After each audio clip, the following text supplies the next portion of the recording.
Что ж, приветствую. Очень давно я здесь не появлялся, хотя, в отличие от музыкального канала, на вот этот блоговый у меня идей для разговорных роликов просто чуть ли не целый список. Но почему-то было как будто бы как-то не до этого, что ли. Не знаю даже, как выразиться. Вот, ну не суть важно, все равно это видосы такие чисто как, чтобы, ну что-то типа личного дневника, чтобы просто высказываться. Я думаю, сам понимаешь, даже не надо объяснять более подробно. Вот, и, ну, в общем, поехали. Сегодня поговорим с тобой про такое неврологическое расстройство, как мизофония. Мне как-то не хочется вот все пересказывать именно, знаешь, в таком стиле, как, ну, типа, знаешь, как с каких-нибудь там сайтов, типа вот эти вот науч-поп статьи и все в таком духе. Давай-ка я тебе лучше порассказываю через свой опыт, так как я сам страдаю от данной фигни. Ну, давай по пунктам, как я люблю. Сперва давай я тебе расскажу, что такое вообще есть мизофония. Вообще это можно перевести как ненависть к звукам. Еще раз отмечу, что это расстройство неврологическое. Оно выражается в некой селективной чувствительности, то есть к звукам. Если быть точнее, то не ко всем подряд, а к каким-то определенным. Причем даже значение особо и не имеет, это громкий звук или тихий, просто есть какой-то звук или какая-то группа звуков, которые тебя бесят.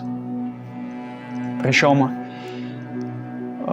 именно вот выделять в качестве какого-то самостоятельного расстройства неврологического его предложили только лишь относительно недавно, в 2001 году. Но это так. Вот, есть еще такая, штука, называется гиперакузия, но это имеется в виду уже такой дискомфорт от всех звуков. Но все-таки мизофония, она имеет свойство отличаться. То есть при гиперакузии у человека возникает именно такое чувство физического дискомфорта. И вообще мизофония, она появляется у людей либо в детстве, либо, как у меня, в подростковом возрасте. То есть примерно там в детстве, может быть, это примерно лет 5, а подростковые года примерно лет 12-14. Примерно вот такие значения, но опять-таки это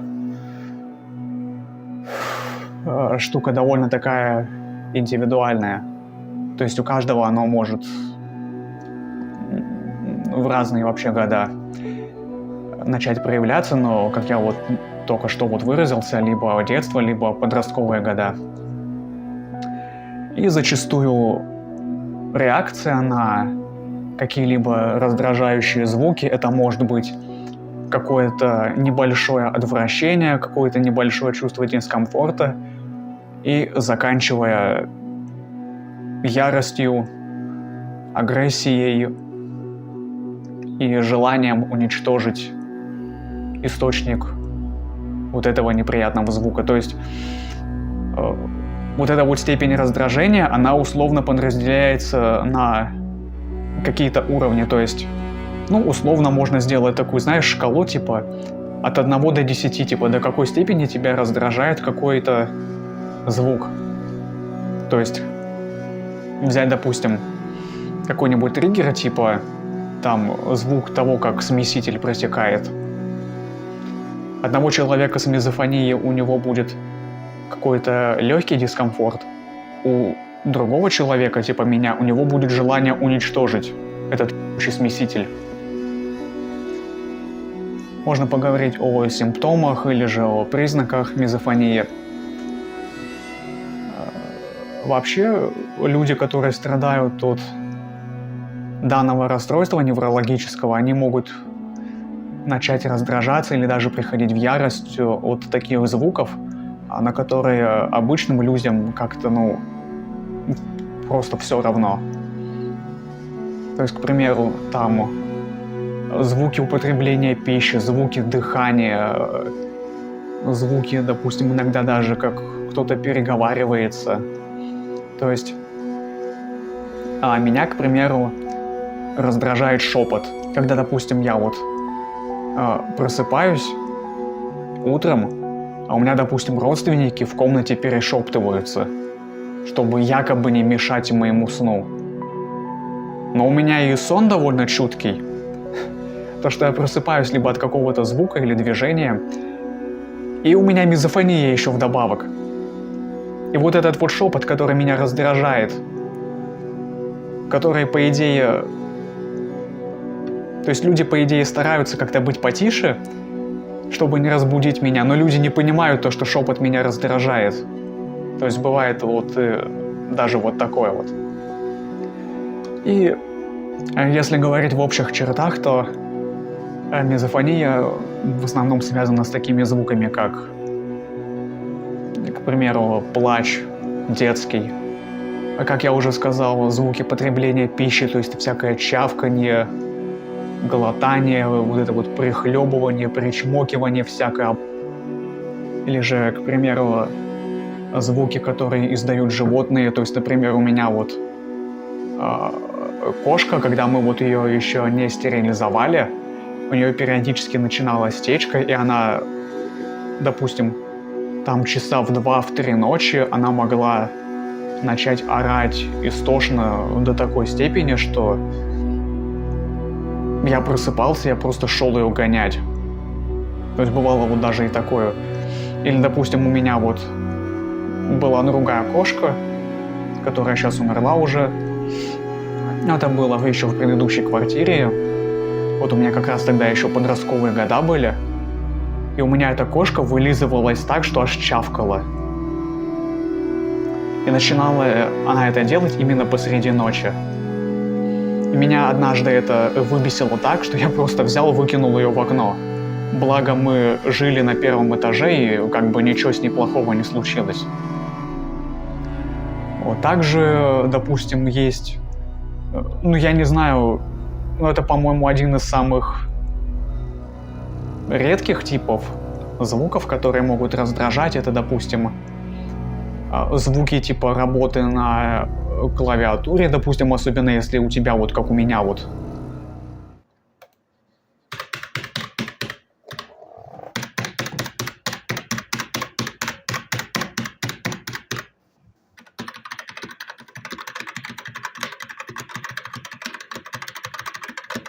Особенно если у тебя механика, как у меня. Звуки, допустим, щелчков компьютера. Вообще, типа, звуки работы за компьютером, только... тут уже я не знаю, тут я готов спорить с этим. Но люди пишут то, что вроде как бывает такое, то, что их раздражает что-то такое.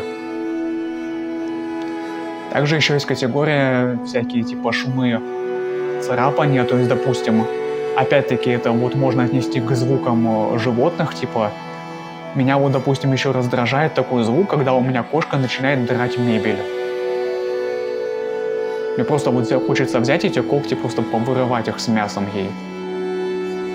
Допустим, еще так же, как я сказал ранее, звук капание воды из-под крана — это один из самых бесящих меня триггеров. В данном случае я просто готов уничтожать все. Или, например, еще звук щелчка ручки, когда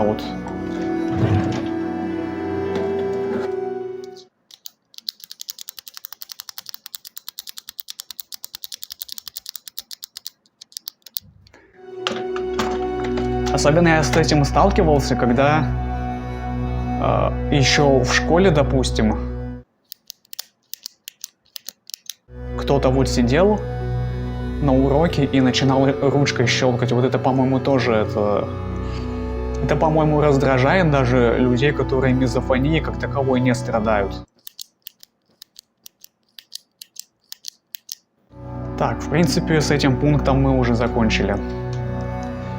Вот, ну, можно еще, в принципе, немножко порассказывать про данный недуг.